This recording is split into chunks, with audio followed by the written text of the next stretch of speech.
Good morning friends, मैं DK sir आप सब प्यारे मित्रों का MLRD study point YouTube channel पर हार्दिक स्वागत करता हूं। दोस्तों, आज मैं आपके सामने चतुर्थ सेमेस्टर DLED के विज्ञान के बहुविध के लिए प्रश्नों का पार्ट 4 लेकर के आया हूं। इससे पहले आपने पार्ट 1, पार्ट 2 और पार्ट 3 देखे होंगे। आशा करता हूं कि वो आपको पसंद आए होंगे और आपके लिए हेल्पफुल रहे होंगे। तो दोस्तों, आइए शुरू करते हैं इस पार्ट 4 को और देखते हैं इसके कुछ प्रश्नों को। पहला प्रश्न है, रक्त की संरचना के अवयव है। तो रक्त की संरचना में मुख्य रूप से 2 अवयव होते हैं, रक्त कणिकाएं और रुधिर प्लाज्मा। तो इसका ऑप्शन सा बिल्कुल ठीक होगा।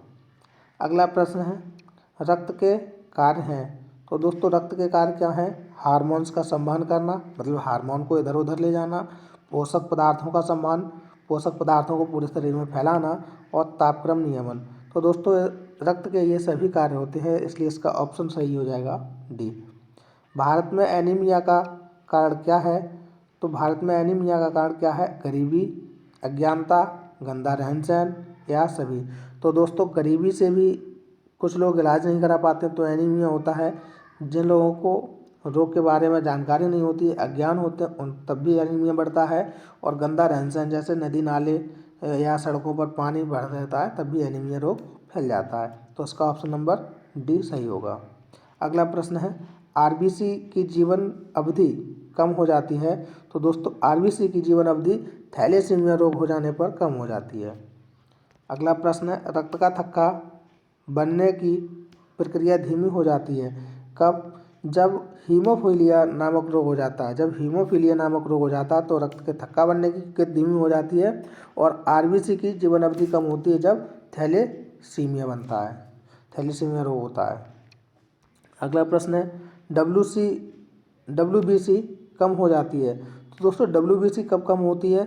जब श्वेत कण कोशिका में हीनता होती है। हीनता का मतलब है ह्रास होता है। जब डब्ल्यूबीसी कम होगी तो श्वेत कण कोशिका जो सेल्स होती हैं, वाइट ब्लड सेल्स, उनमें कमी हो जाएगी, तब डब्ल्यूबीसी कम हो जाती है। अगला प्रश्न है, लिवर सिरोसिस रोग का कारण क्या है? तो इसका कारण भी है हीमोफीलिया। एड्स का पूरा नाम क्या है? तो दोस्तों, एड्स का पूरा नाम एक्वायर्ड इम्यूनोडिफिशियेंसी सिंड्रोम होता है। ऑप्शन नंबर सी ठीक है इसका। विश्व एड्स दिवस कब मनाया जाता है दोस्तों?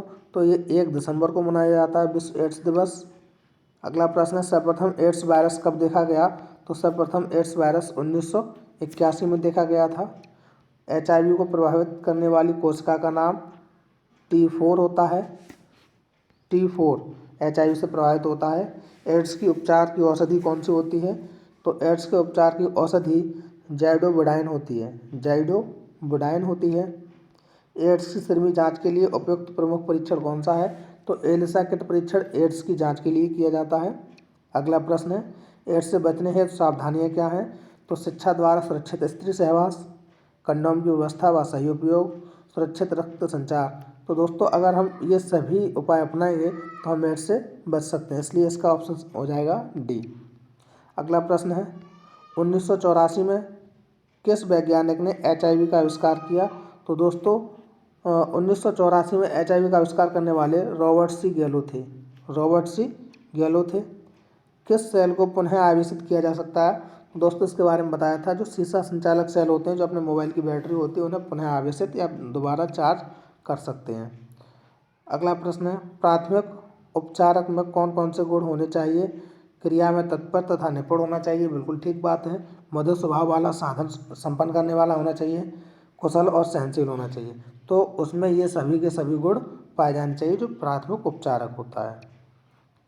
दोस्तों, यहाँ से शुरू होते हैं आपकी परीक्षा में आए हुए प्रश्न और इन पर गौर देना है। पहला प्रश्न यहाँ पे शुरू होता है 78 कि प्राकृतिक चयनवाद प्रतिपादित किया किसने किया? तो दोस्तों, इसका आंसर आपको पता होना चाहिए क्योंकि पहले बता चुका हूँ। प्राकृतिक चयनवाद के प्रणेता या प्रतिपादक चार्ल्स डार्विन है। अगला प्रश्न है, निम्नलिखित में से सांद्रण विधि नहीं है। ये भी प्रश्न पहले बता चुका हूँ। इसमें जो निस्तापन विधि है वो सांद्रण की विधि नहीं है। दोस्तों, कांच की छड़ को रेशम से रगड़ने पर छड़ में आवेश आ जाता है। तो दोस्तों अगर कांच की छड़ होती है तब तो ये धनावेशित हो जाती है, और यदि यहाँ लिखा होता कि एबेनॉइड की छड़, तो एबेनॉइड की जब छड़ होती है तो वो ऋणात्मक हो जाती है। इसे याद रखना, या तो कांच की छड़ दे करके पूछता है या एबेनॉइड की छड़। तो एबेनॉइड की छड़ होती है वो ऋणात्मक होती है या ऋणावेशित हो जाती है, और कांच की छड़ धनावेशित हो जाती है रेशम से रगड़ने पर। अगला प्रश्न है, आवर्त सारणी में किस समूह में ऊपर से नीचे जाने पर, आवर्त सारणी में किसी समूह में ऊपर से नीचे जाने पर क्या होता है? आयनिक त्रिज्या घटती है। तो दोस्तों ये बताया था, ऊपर से नीचे जाने पर आयनिक त्रिज्या घटती है, ये गलत हो गया। सुचालकता घटती है, ये भी गलत हो गया। सुचालकता बढ़ती है। घनत्व घटता है, ये भी गलत हो गया। घनत्व बढ़ता है। ये आपको बताया था कि धात्विकता बढ़ती है। जब ऊपर से नीचे आते हैं तो धात्विकता बढ़ती है, लेकिन लेफ्ट टू राइट जाते हैं, बाएं से दाएं जाते हैं, तो धात्विकता घटती है और अधात्विकता बढ़ती है। अगला प्रश्न है, रुधिर का थक्का बनाने वाले रुधिर कणिका का नाम। तो ये प्लेटलेट्स होता है, ब्लड प्लेटलेट्स जो होता है उससे रुधिर का थक्का बनता है। अगर विटामिन की बात की जाए तो विटामिन के होता है, और अगर तत्व की बात की जाए तो कैल्शियम। इसे याद रखेंगे, ये 3 ही प्रश्न पूछे जाएंगे यहाँ से कि रक्त का थक्का किस किस के द्वारा बनता है, तो विटामिन के, अगर तत्व पूछा जाए तो कैल्शियम, और रुधिर कणिका पूछी जाए तो प्लेटलेट्स। ठीक है दोस्तों, अगला प्रश्न देखते हैं। अगला प्रश्न है, एलिसा परीक्षण है। तो दोस्तों एलिसा परीक्षण किसके लिए करते हैं? अभी आपने पढ़ा था, एड्स के लिए करते हैं। गैलेना किस धातु का अयस्क है? तो गैलेना लेड, जिसे हम पीबी बोलते हैं, लेड का अयस्क है गैलेना।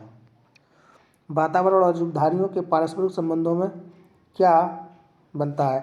तो वातावरण और जीवधारियों के पारस्परिक संबंधों से क्या बनता है?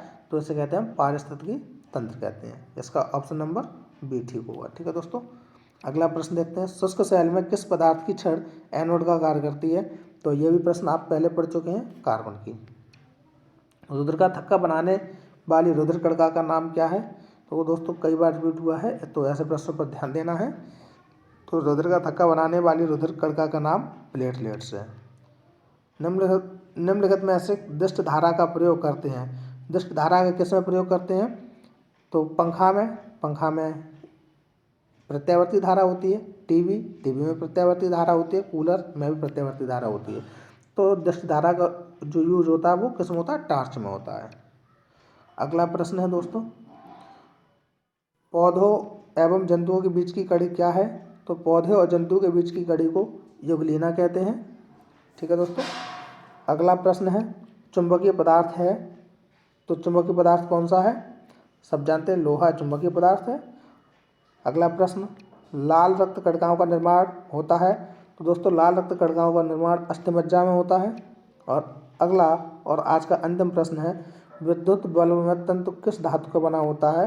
तो ये टंगस्टन का बना होता है। जो विद्युत बल्ब होता है उसमें 2 इस तरह से निकली हुई होती हैं, तो ये टंगस्टन का बना होता है, इसे हम तंतु कहते हैं। ठीक है दोस्तों, तो आज के लिए इतना ही। मिलते हैं अगली एक नई वीडियो में, तब तक के लिए बहुत बहुत धन्यवाद। अगर वीडियो पसंद आई हो तो लाइक और शेयर करें, और हमारे चैनल पर अगर आप नए हैं तो चैनल को सब्सक्राइब करें। धन्यवाद।